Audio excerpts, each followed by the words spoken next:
They said it was impossible, that no human could dive 30 meters on a single breath, that no child could see clearly underwater. And I am telling you, he is quick and he could hold his breath for a long-ass time. That a tribe could sense a tsunami before the ocean even whispered. But deep in Southeast Asia, scientists stumbled across something that shattered every rule. What they found in the Bajau and Moken was not just adaptation, it was evolution in motion, and it left researchers speechless. Number 11, the Bajau and Moken. They move through water like they were born in it. No tanks, no high-tech fins, just lungs, wooden goggles, and generations of knowing the sea.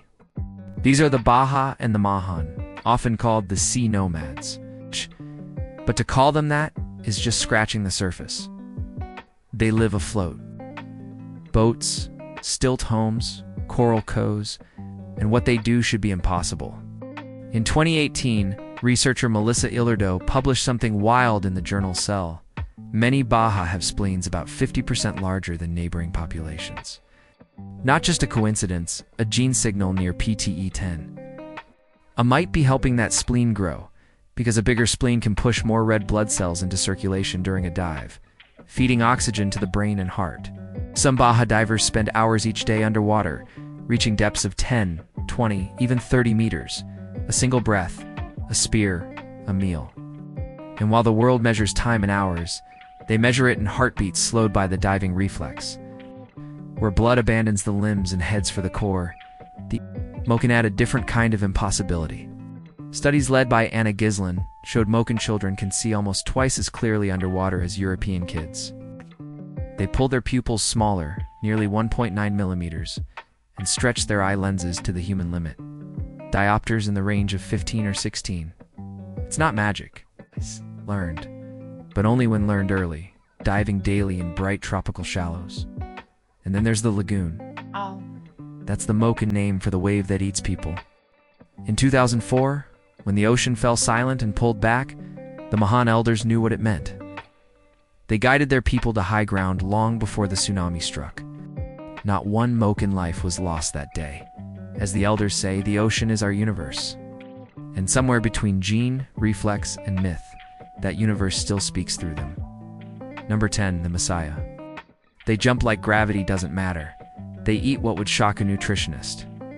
They walk miles across thorny plains under an equatorial sun, and they have done it for centuries. But if you think the strength of the Maasai is all muscle and ritual, you're missing the deeper story. These East African pastoralists live along the Great Rift of Kenya and Tanzania. Their lives centered on cattle, rain, and God, whom they call Enkai. And they believe that Enkai once gave them cattle by lowering a rope from heaven.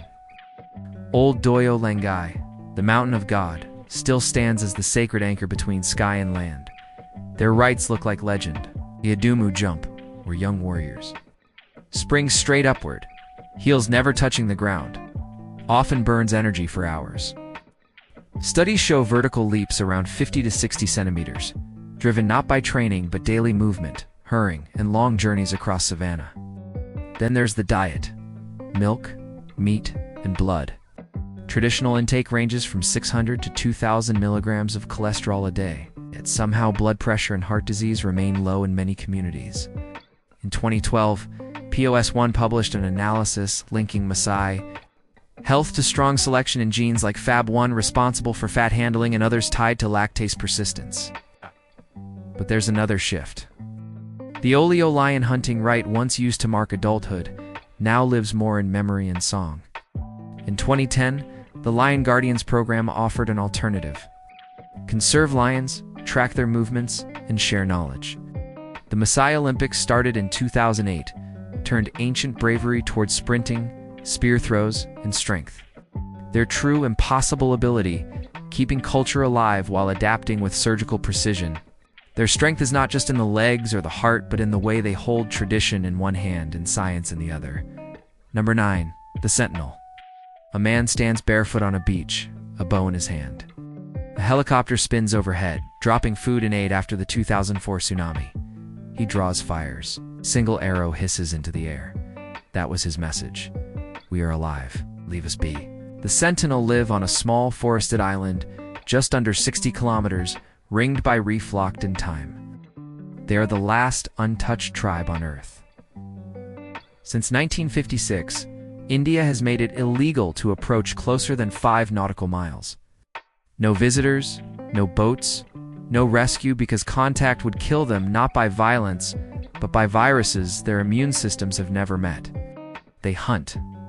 They fish. They make boats shaped like canoes, but paddled with poles in the shallows. Nobody knows their language. No one's counted their numbers exactly.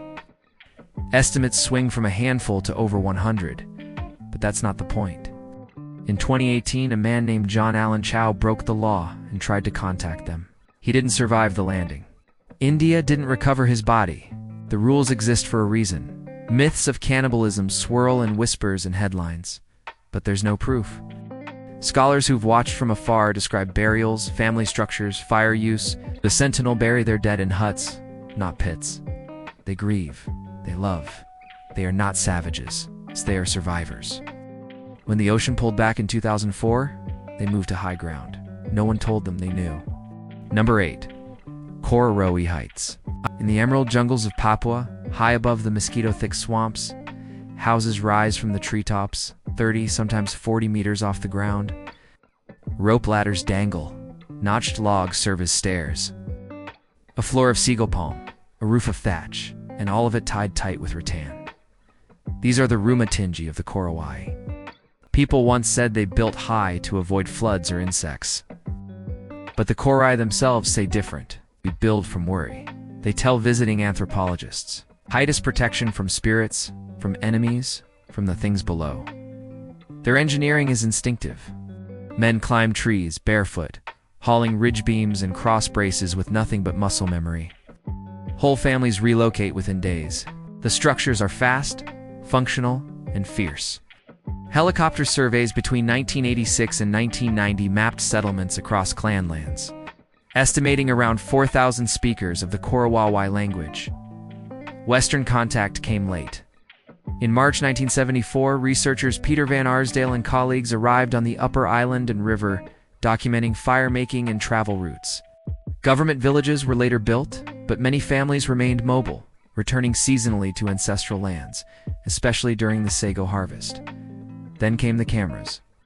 Sensational documentaries claimed all Korowai lived in treetop homes or practiced ritual cannibalism.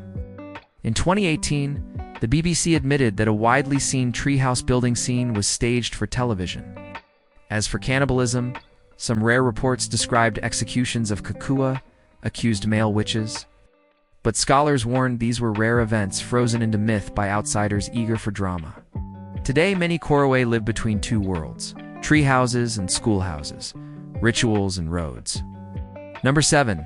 Tibetans and Sherpa. Above the clouds, where most people struggle to breathe, the Tibetans and the Sherpa move with ease. Not just walking, but farming, building, running, and guiding strangers across the world's harshest heights. At altitudes where the air holds only half the oxygen of sea level, they don't just survive, they thrive. In 2014, researchers published in Nature that Tibetans carry a unique version of a gene called EPase1, inherited from an ancient group related to the Denisovans. This gene lets them keep low hemoglobin so their blood stays thin, flows fast, and avoids clotting under pressure. The Sherpa take this biological edge to the extreme. Elite Sherpa climbers have shown a V2 max around 66.7 milliliters per kilogram per minute at sea level. And when they ascend Everest, their muscles shift to burn energy more efficiently.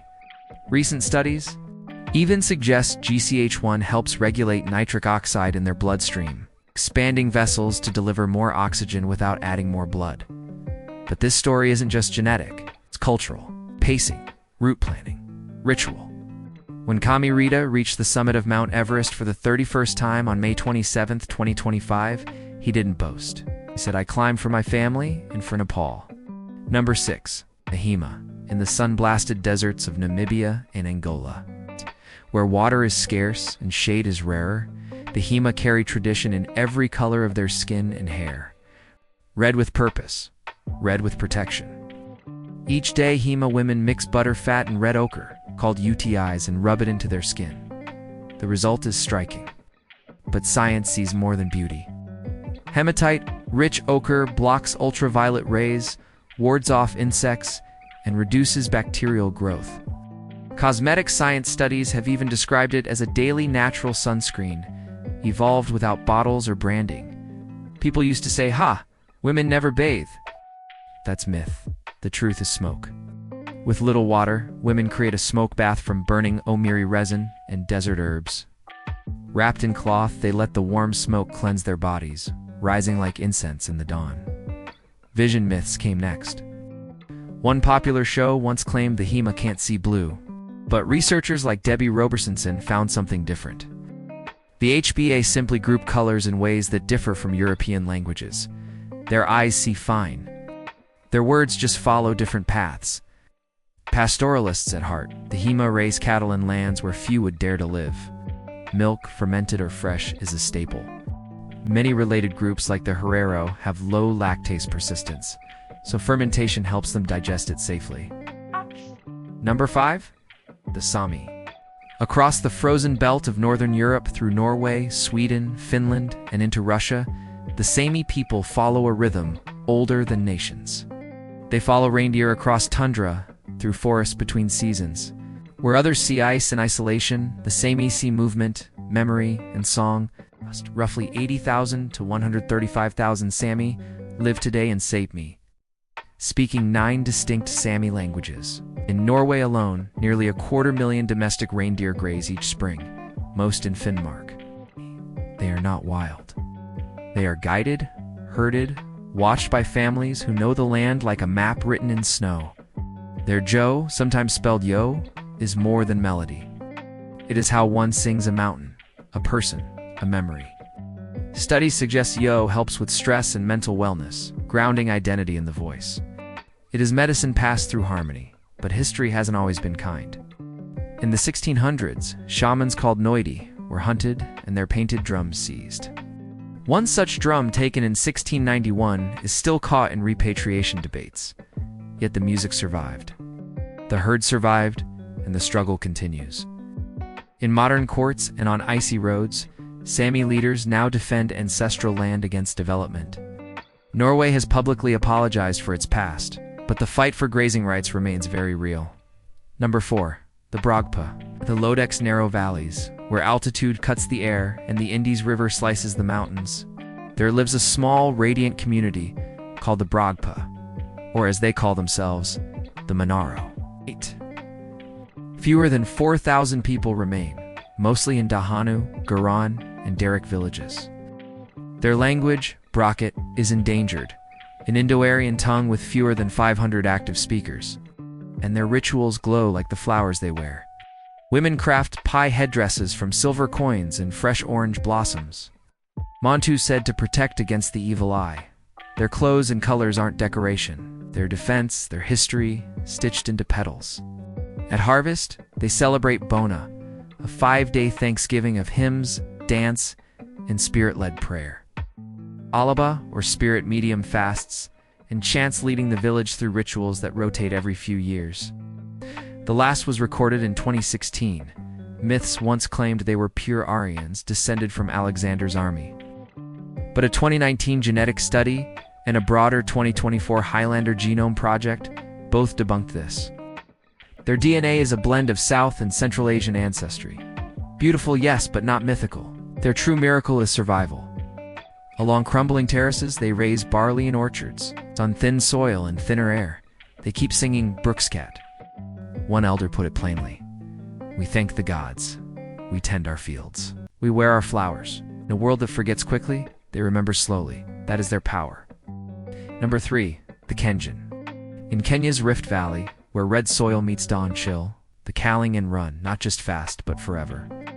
In towns like I-10, perched over 2,400 meters above sea level, the air is thin and the legs never stop.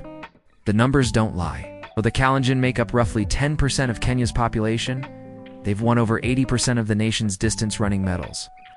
Marathon champions, Olympic legends, world record holders, they keep coming from one place, but it's not magic, it's layered.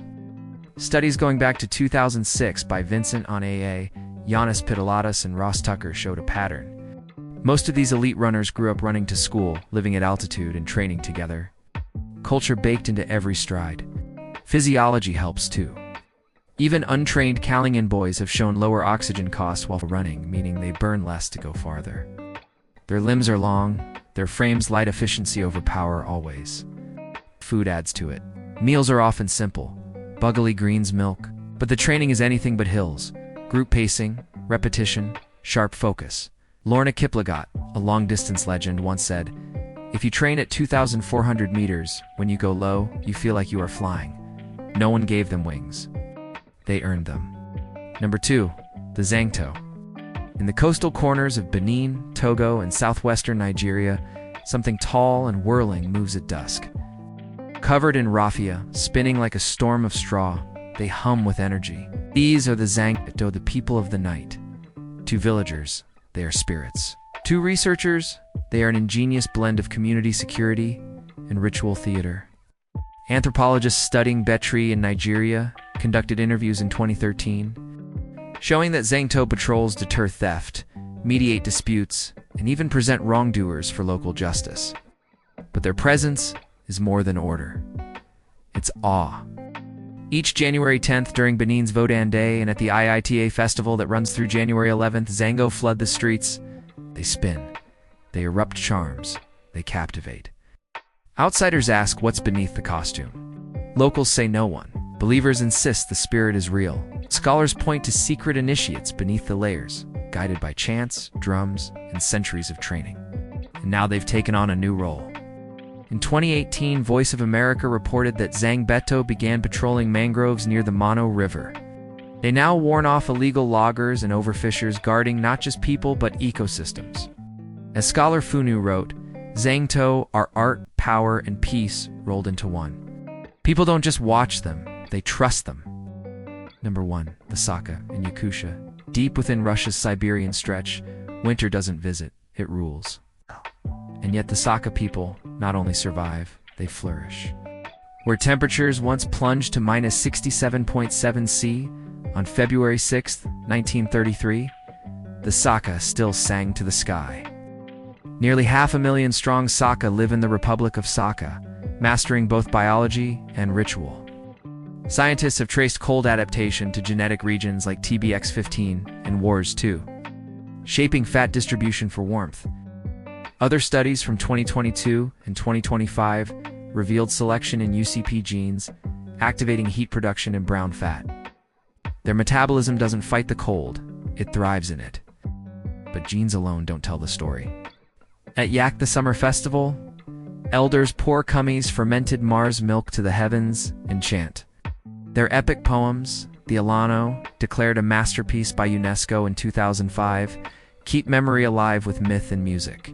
Even their animals are adapted. Yakutian horses dig through snow at minus 60, enduring swings of over 100 through the year. Studies have cataloged their fatty acid profiles, their herd structures, even the way stallions lead groups of 15 mares across snowfields. People once said no one could live here, but the Saka do.